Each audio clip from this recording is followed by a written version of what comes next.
I'm 82 years old, and I'm sitting on the edge of a bed I can barely make anymore, in a room that smells like old pills and stale water. The lamp on my dresser gives off this weak yellow light, like even it is tired of being here.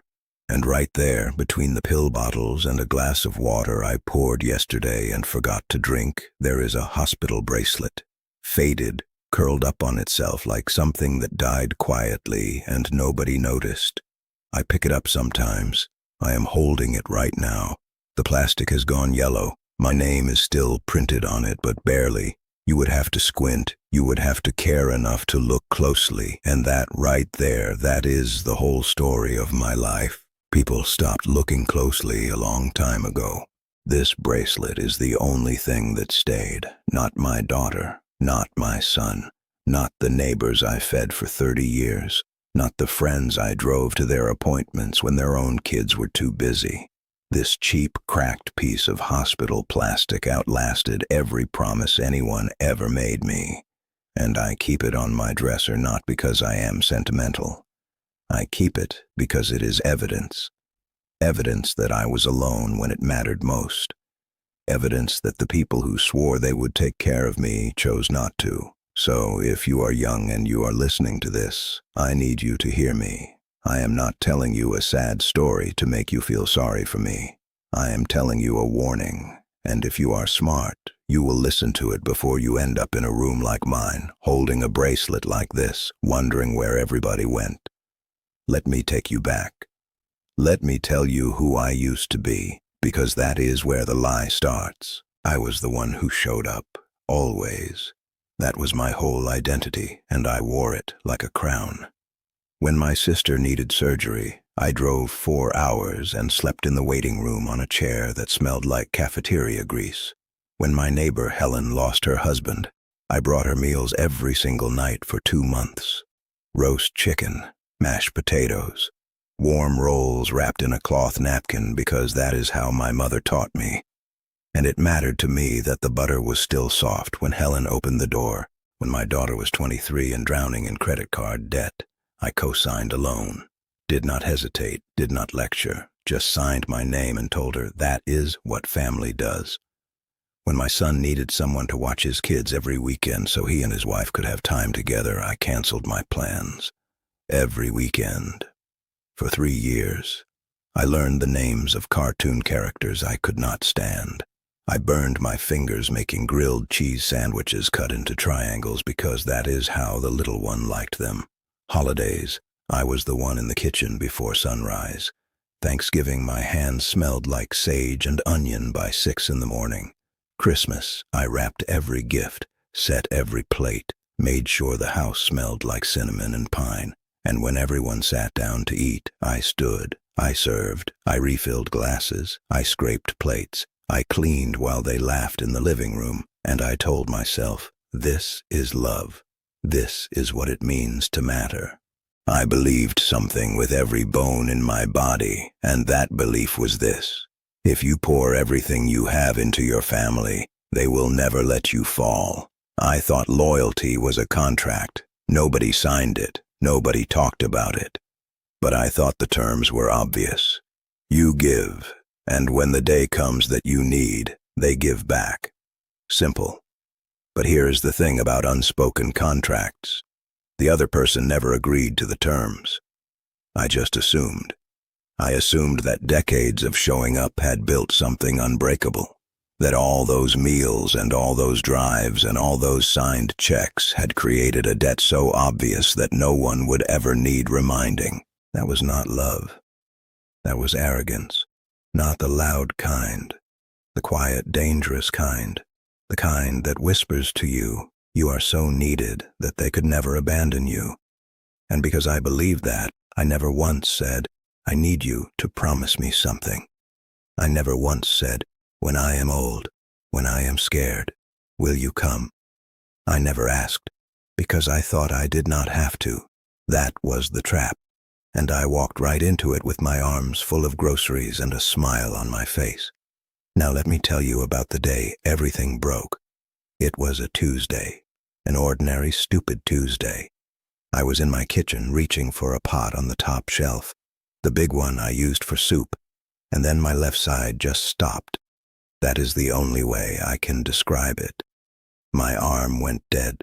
My leg buckled. My face felt like it was sliding off the bone. I hit the floor hard, and the pot came down after me, rang against the tile like a bell.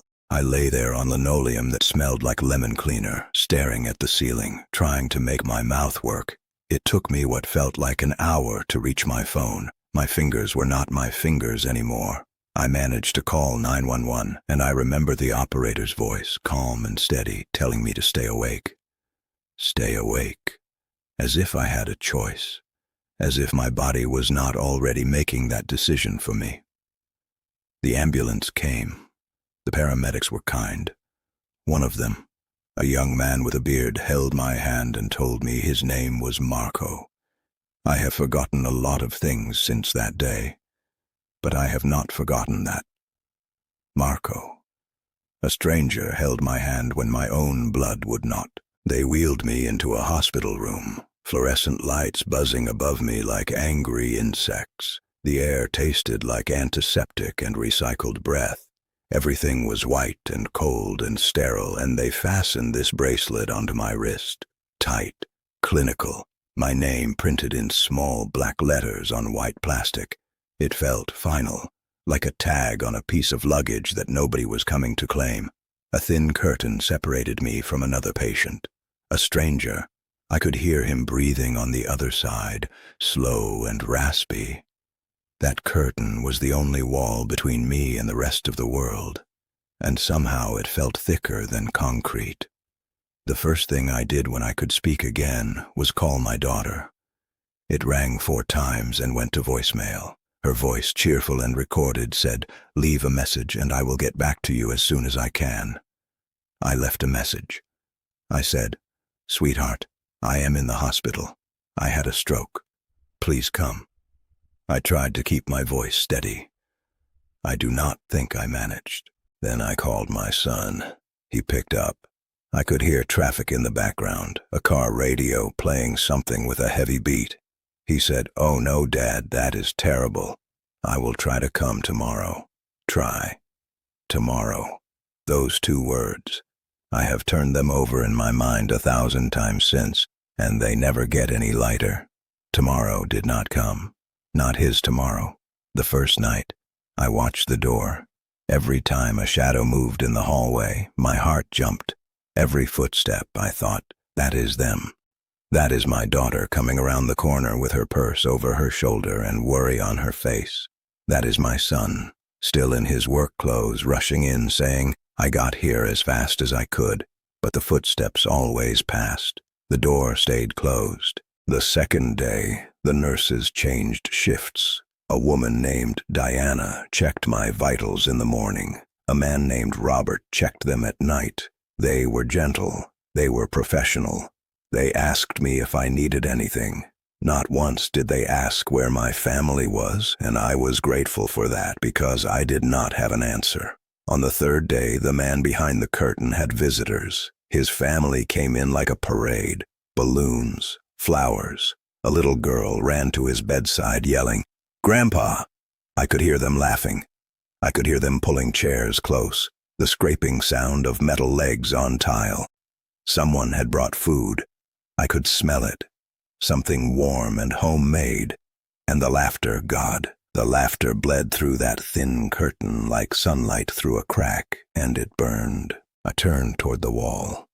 I lay on my side and stared at the white paint 3 inches from my face, and I cried without making a sound.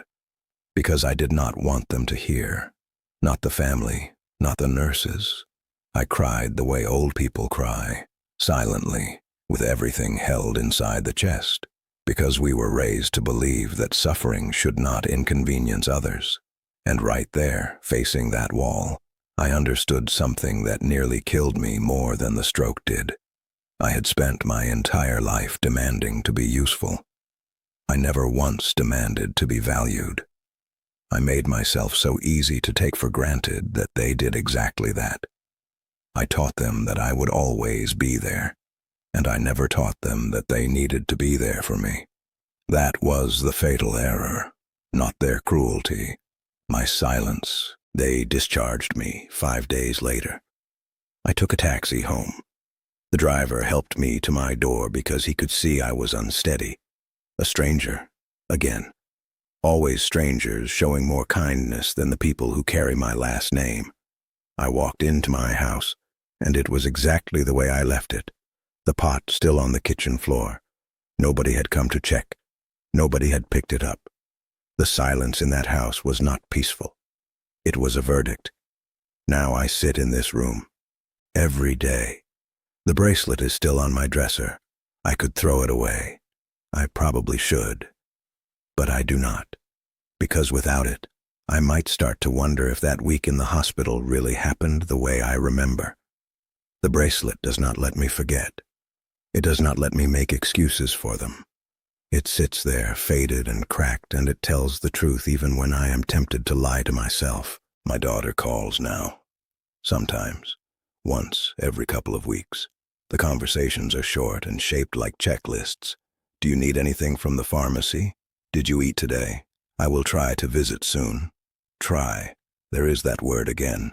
She never asks how I am feeling. Not really. Not the way you ask when you actually want to hear the answer. My son sends money sometimes. A check in the mail, no letter, as if the money is the point, as if a check is the same as a chair pulled up next to my bed.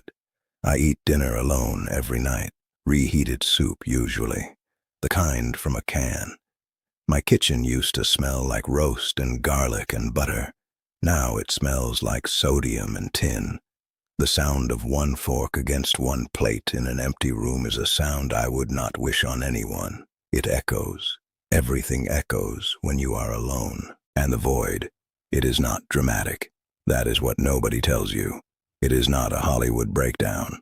It is not screaming into a pillow. It is Tuesday afternoon, and nobody comes. It is Wednesday, same thing. Thursday, same thing. It is the realization, slow and heavy, that absence has become the routine. That being alone is not the exception anymore. It is the default. And the silence does not feel like silence. It feels like a room full of all the words nobody is saying. Now I want to talk to you, not the general audience. You, the one watching this right now. If you are the person everyone calls when they need something, listen to me. Stop being convenient. Stop being the one who always picks up the phone, always drives across town, always says yes while everyone else says maybe. Because maybe is just a polite no. And you already know that. Stop confusing sacrifice with love. They are not the same thing. Sacrifice without reciprocity is not noble. It is a slow, disappearing act. You are erasing yourself one favor at a time, and nobody will notice you are gone until they need something and the phone just rings and rings. If someone only values your presence when you are useful, that is not family, that is staffing. You are not their parent or their partner or their priority. You are their convenience. And the moment you stop being convenient, the moment you get sick, the moment you fall down in your kitchen on a Tuesday afternoon, you will find out exactly how alone you really are. Demand reciprocity. Demand it now, not later, not when you are 82 and holding a plastic bracelet in a dim room. Now, while you still have leverage, while you still have the strength to walk away from a table where your plate is always empty. Teach people how to show up for you by requiring it. Say the words, I need you, and I need to know you will be there. If they flinch, you have your answer. If they stay, you have your people. Do not wait for a hospital bed to find out who loves you. Visit them, call them. Show up for the people who showed up for you. Do it today. Do it before the bracelet does.